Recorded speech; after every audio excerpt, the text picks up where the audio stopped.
You gotta love the PS2. The PS2 is a titan when it comes to variety of games and abundance of games. It feels like you always find something new that you never heard before. From a collector's standpoint, if you want to get into some game collecting and want some cheap stuff, the PS2 is really a good system to go for because game stores always have a ton of stuff, and you never know what you'll find in there, and usually for a good price. One of the reasons why I started making videos in the first place was because of the PS1 being my favorite system I talk about. There's a lot of games that people just don't know about, and light needs to be shed on this stuff. I gotta bring these games to justice. A game I've had my eye on for a while now, Eve of Extinction, is a beat-em-up kind of game on the PS2 that I got for like $5 a few months ago. It's got a pretty cool cover, and I played it a little bit before, and I was like, you know, this doesn't seem too bad. It's definitely a little weird how it feels, but wanted to play more someday. The time has come. I sat down and played this game all the way through and definitely want to talk about if it's worth your time to check out or not. Pop a squat, kick back. Let's talk about Eve of Extinction for the PlayStation 2.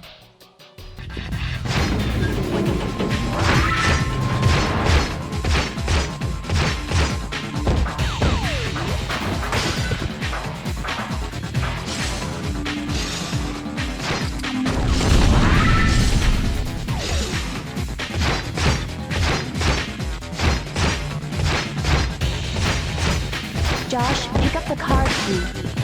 I think we can open that door. Eve of Extinction was released in the year 2002, only for the PS2 in North America and PAL regions. It was developed by Yuke's and published by Eidos. I've talked about Yuke's on this channel before. They've made all the WWE 2K games from 2000 to 2018. They also made another game that people know of called Rumble Roses on the Xbox 360, and they made good old Hermie Hopperhead on the PS1. Great game, by the way. The plot of this game is about like everything you've heard before in the past, but also very strange at the same time. You play as this guy named Josh Calloway. Sounds like a golfer in the PGA Tour. And you work for this company called Wisdom. Wisdom is a company that uses alloy such as Oraculum and makes super special weapons out of it. The CEO of this company wants to take over all the military weapons and everything, that way Legacy can be the ruler of all weapons. You have a girlfriend named Alil, and she gets trapped inside one of these weapons that you hold by this company. The objective is you need to get your girlfriend to transform back into a human and obviously stop this corrupt corporation. Eve of Extinction is a beat-em-up hack-and-slash type of game with some action-adventure elements. Your controls are definitely unique in this game. So you use the left stick to move, you can use the D-pad if you want, but why would you? X is your light attack, circle is your heavy attack. Triangle is your legacy action. It just depends on what kind of weapon you have. Like with your sword, you can do a backflip here. Square is to jump. L1 and R1 can change your weapons as shown on your HUD in the bottom right corner. R2 is your camera, and you can hold this in place and your camera will always be behind you. You do not use the right stick in this game for the camera. I don't understand games that do this sometimes. L2 is to lock onto your target and you will guard automatically and move in place when doing that. The last function is the right stick actually has a purpose, and you press R3 and you'll activate your special ability on your weapon. You'll go to this like little screen that has a bunch of lines you have to draw, and you drew all that with the right stick. You just kind of copy what it says. You'll activate your special ability. The game is pretty on rails for the most part. You get some cutscenes sometimes at the beginning of your mission and throughout the mission, and Alil, your girlfriend, is kind of your guide in this game. She'll kind of help you out on what you need to do and tell you where to go. There's a lot of markers on the map that she'll tell you where to go, and you'll be collecting those legacy seeds is what she calls it, and they're basically for your legacy weapons that unlock a special ability when you click R3. You'll also be beating up bad guys all the time. You'll be doing some platforming. Sometimes there's quick time events, and you'll be activating switches or climbing up ladders. Normally every level has a boss, either at the end or throughout the level.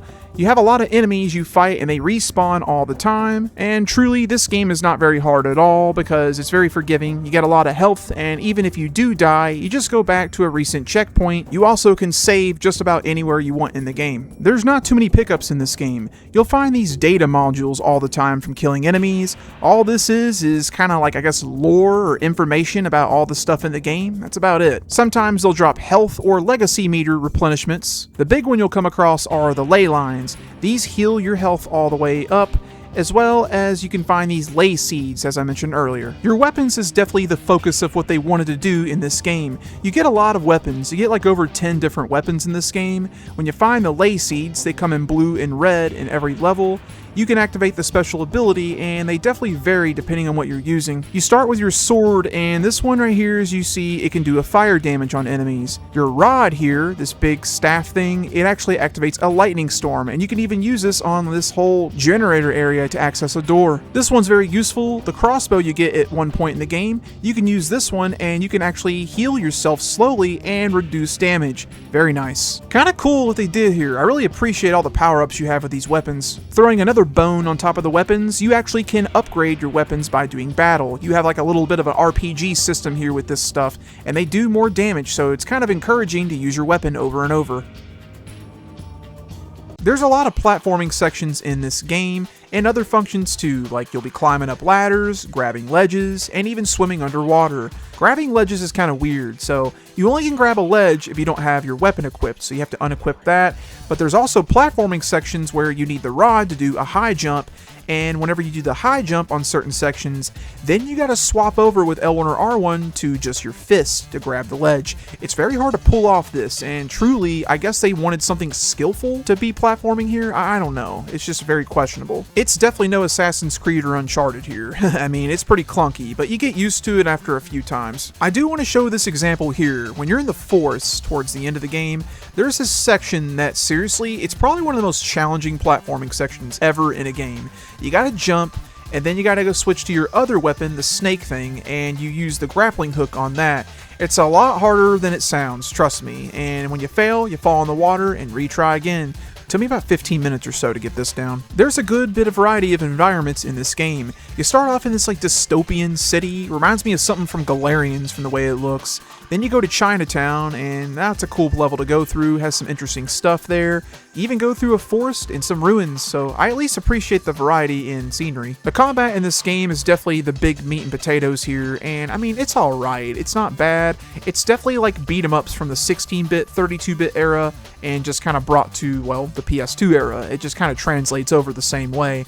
It's a little clunky, gets a little monotonous, but at least you have the L2 option to lock onto enemies, and just beat the crap out of them that way. Whenever there's multiple enemies on screen, if you get hit and get knocked down, they kind of just wait around you to get up, and then they'll just keep fighting. Kind of annoying because it's not hard or anything, it just kind of wastes about 5 seconds of your time each time you fall. There is a groove that you get down here with this game. Once you understand the weapons and locking on and guarding, it actually can be kind of fun. The boss fights in this game, they're not too bad. I mean, they have some variety, they start off kind of easy, and truly, I mean, most of them are pretty easy, minus one boss in this game. This guy is an absolute bitch to face. Whenever he hits you and knocks you down, he'll just keep going. You have no chance, you are at a huge disadvantage. There's a trick though. You can just kind of run around, he'll attack, because he has a giant sword, get a swing in, run away, rinse and repeat. It took me 10 minutes to beat this boss fight, but I got through it. He looks like Rex from Star Wars The Clone Wars series. Other than that guy, the bosses in this game, they're fine. They're very fair fights. Eve of Extinction is definitely a hit or miss kind of game. On the surface, it's just an okay game. It's got some alright gameplay, I mean, it's got some cool ideas, I'll give it that. The legacy weapons are a really cool touch to the game. There's a lot of different options of weapons, you can level them up, and it's cool to have those bonus effects. The biggest hit for this game is definitely the camera. I mean, it's very questionable why the right stick can't do it, you have to press R2, but even then, some sections just default to where you can't really use the camera, and you just kind of have to fight enemies with them off screen. It's a little frustrating sometimes, and not to mention the platforming and stuff can be kind of clunky. The story itself is pretty ordinary, not bad, but I mean, enough to keep you, I guess, hooked with what's going on. The voice actors are actually pretty decent for this era. Cam Clark is the voice actor of Josh's character. He's the same guy who does Ryoto on Grandia 2, and even Liquid Snake from the Metal Gear Solid games. As you wish. Taking over the world, huh? I've heard that before. But first, you're gonna return Elio back to normal. I will admit though, I actually did have some fun playing this game. It's got that, you know, PS3 360 kind of style with Suda51 games or something. I don't know. I kind of get that with this game. So I do appreciate what Yuke's did here. It's a little ambitious, but it's a little flawed at the same time. It's got decent visuals for 2002, and the sound is pretty good. I like the music in this game. It's very catchy. It's like kind of industrial. It's kind of cool. If you like beat 'em up games, hack and slash games of this era, like Devil May Cry or something, you should definitely give this a go and see what you think. However, this game does have some outdated mechanics to it, and it's kind of repetitive sometimes with the beat 'em up stuff, so it may get a little old for some people. It's trapped only on the PS2, but the good news is it's like a $10 to $20 game all day long, complete, so pretty easy access in terms of price. It would have been kind of cool to see a sequel happen, and they could have improved on all the things that got wrong with this game. Oh well though, it's stuck in the past, and just another beat 'em up on the PS2. Thank you guys so much for watching this video. If you have anything to say, leave a comment down below. I'd love to hear what you got to say about Eve of Extinction, WWE games, or what kind of PS2 games you like. Until next time, y'all take it easy.